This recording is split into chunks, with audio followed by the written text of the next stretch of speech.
नमस्ते। आज हम हलन्त्यम इस सूत्र को सीखेंगे। जैसा कि आप लोग देख सकते हैं कि हलन्त्यम ये अष्टाध्यायी के पहले अध्याय के तीसरे पाद का तीसरा सूत्र है। तो चलिए इस सूत्र को समझते हैं। सबसे पहले हम देखेंगे इस सूत्र का पदच्छेद। अब पदच्छेद क्या चीज है कि सूत्र में जो शब्द है, जो पद है, उनको अलग अलग करना। जैसे कि हम देख सकते हैं कि हमारा सूत्र है हलन्त्यम। यदि हम इस हलन्त्यम शब्द को देखेंगे तो इसके अंदर हमें दो पद दिखाई देते हैं। सबसे पहला पद है हल और दूसरा है अंत्यम। इन दोनों को ही मिलाकर हमारा हलन्त्यम ये सूत्र बनता है। अब ये हलन्त्यम सूत्र, इसमें इन दोनों पदों का अर्थ क्या है समझते हैं। तो सबसे पहला शब्द जो है हल, हल शब्द का अर्थ होता है, हालांकि एक प्रत्याहार है और इस प्रत्याहार के अंदर सारे व्यंजनों का समावेश होता है, अर्थात हल शब्द का मतलब होता है व्यंजन। व्यंजन कॉन्सोनेंट क से लेकर ञ तक, ये हुआ हल शब्द का अर्थ। दूसरा पद है इसके अंदर अंत्यम। अंत्यम का मतलब होता है अंतिम, अथवा हम कह सकते हैं आखिरी। तो कुल मिलाकर देखा जाए तो हलन्त्यम इस सूत्र में केवल दो पद है, हल अंत्यम। हल का अर्थ होता है व्यंजन और अंत्यम इसका अर्थ होता है अंतिम अथवा आखिरी। तो क्या अर्थ होगा हलन्त्यम इस सूत्र का? आखिरी व्यंजन, ऐसा व्यंजन जो आखिरी है? नहीं, इसका मतलब यह हुआ कि इस सूत्र के अंदर कुछ कमी है। कमी क्या है हम समझते हैं। यानी इस सूत्र में का अर्थ थोड़ा सा कमजोर पड़ रहा है। तो इस सूत्र के अर्थों को पूरा करने के लिए अब हमें अनुवृत्ति की सहायता लेनी पड़ती है। अब क्या है अनुवृत्ति, देखते हैं। सबसे पहले मैं आप लोगों को यह समझाना चाहता हूं कि अनुवृत्ति क्या है। तो देखिए, अभी अभी हमने देखा कि हलन्त्यम इस सूत्र में केवल आखिरी व्यंजन इतना अर्थ निकलता है, लेकिन इतना तो इसका अर्थ हो नहीं सकता है। तो हलन्त्यम इस सूत्र से पूर्व जो सूत्र है, यानी उससे पहले जो सूत्र पाणिनि जी ने अष्टाध्यायी में पढ़े हैं, उन सूत्रों से कुछ शब्दों को लेकर हमारा जो अभी सूत्र चल रहा है हलन्त्यम, उसका अर्थ पूर्ण करना। कैसे हम देखते हैं। तो देखिए, हमारा जो हलन्त्यम सूत्र है उसका उसकी संख्या है पहले एक, तीन, तीन। ये होता है हलन्त्यम सूत्र। यानी हलन्त्यम सूत्र अष्टाध्यायी के पहले अध्याय के तीसरे पाठ का तीसरा सूत्र है। लेकिन हलन्त्यम से भी पहले एक सूत्र जो है जिसकी संख्या बनेगी एक, तीन और दो, यानी दूसरे नंबर का पहले अध्याय के तीसरे पाद का दूसरा सूत्र है, वो है उपदेशे।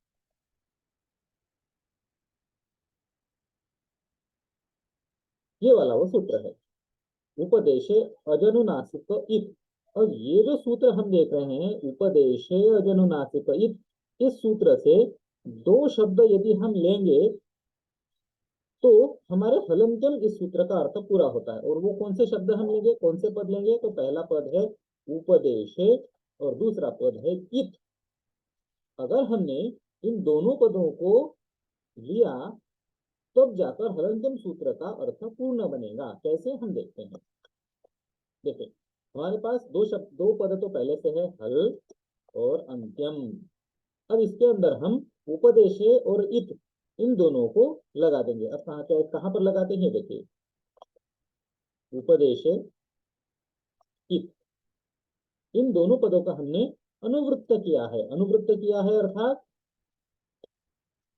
ऊपर वाला जो सूत्र है उसमें से नीचे लेकर आए हैं। अब हमारा जो सूत्र है इसका अर्थ पूरा बन जाता है। कैसे देखिए, उपदेश हल अंत्यम इत। मैं समझाता हूं इसके अर्थ को, समझिए। उपदेश शब्द का मतलब होता है उपदेश में, उपदेश में। आगे है हल, हल का मतलब होता है व्यंजन। अंत यानी आखिरी अथवा अंतिम। और इत, ये एक संज्ञा है, ये एक विशेष नाम दिया गया है, इत। तो उपदेश में आखिरी व्यंजन इत, यानी उपदेश में जो व्यंजन आखिरी होगा उसको हम इत कहेंगे। अब इसका सरल हिंदी अर्थ मैं बताता हूं।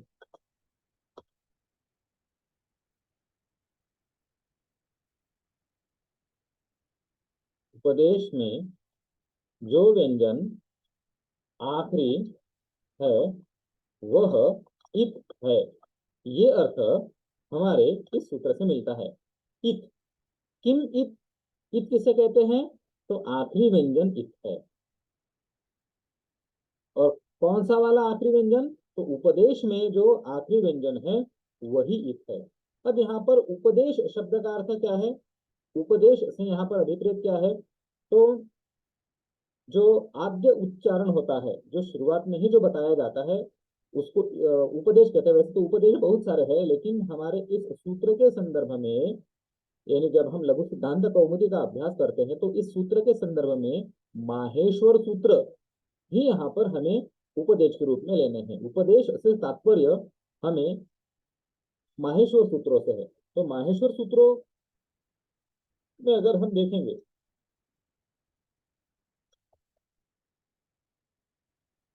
तो जैसे कि पहला माहेश्वर सूत्र है अ ई उम, ये हमारा पहला माहेश्वर सूत्र है। अब इस पहले वाले माहेश्वर सूत्र में ये एक उपदेश है। इस उपदेश में आखिरी वाला व्यंजन कौन सा है? तो वो है न। और जो आखिरी वाला व्यंजन होता है उसे इत कहते हैं। ये इस सूत्र में इत है। तो यही हमारे हलंत्यम सूत्र ने बताया। हलंत्यम सूत्र ने क्या बताया? कि उपदेश में जो आखिरी व्यंजन होगा उसे हम इत कहेंगे। तो अ यू के अंदर न इत हुआ। एक और माहेश्वर सूत्र हम देखेंगे, जैसे कि हय व्रत। अब देखिए, इस सूत्र में तो सारे के सारे व्यंजन ही हैं, लेकिन हमें इन व्यंजनों में से इत कौन सा व्यंजन है? इत हम किसे कहेंगे? इत किसका नाम है? तो वह है आखिरी व्यंजन का। हल अंत्यम, हल यानी व्यंजन, लेकिन कौन सा व्यंजन? अंत्यम, आखिरी वाला व्यंजन। तो हमारा ये वाला जो ट व्यंजन है, ये हमारा आखिरी है, और इसी को हम इत कहेंगे। कुल मिलाकर अगर देखा जाए, तो कुल मिलाकर अगर देखा जाए, तो हलंत्यम इस सूत्र ने हमें बस एक काम ही बताया, एक ही बात बताई कि इत किसे कहते हैं। तो इत कहते हैं आखिरी व्यंजन को। कौन से आखिरी व्यंजन को? तो जो उपदेश में जो आखिरी व्यंजन है, हम उसे ही इत कहेंगे। उपदेश क्या है? तो वैसे तो उपदेश बहुत सारे हैं, लेकिन जब हम लघु सिद्धांत कौमुदी का अभ्यास करते हैं, तो सबसे पहले हम माहेश्वर सूत्रों को देखते हैं, और उसके बाद ही सबसे पहला सूत्र लघु सिद्धांत कौमुदी में हलंत्यम को पढ़ा गया है। तो इस सूत्र के संदर्भ में माहेश्वर सूत्र, अभी के लिए माहेश्वर सूत्र को ही हम उपदेश समझेंगे। और जैसे कि आप जानते हैं कि 14 माहेश्वर सूत्र है, उन प्रत्येक सूत्र में जो आखिरी वाला व्यंजन है उसी को हम इत समझेंगे। तो फिलहाल के लिए हलंत्यम इस सूत्र का अर्थ हम इतना ही समझेंगे।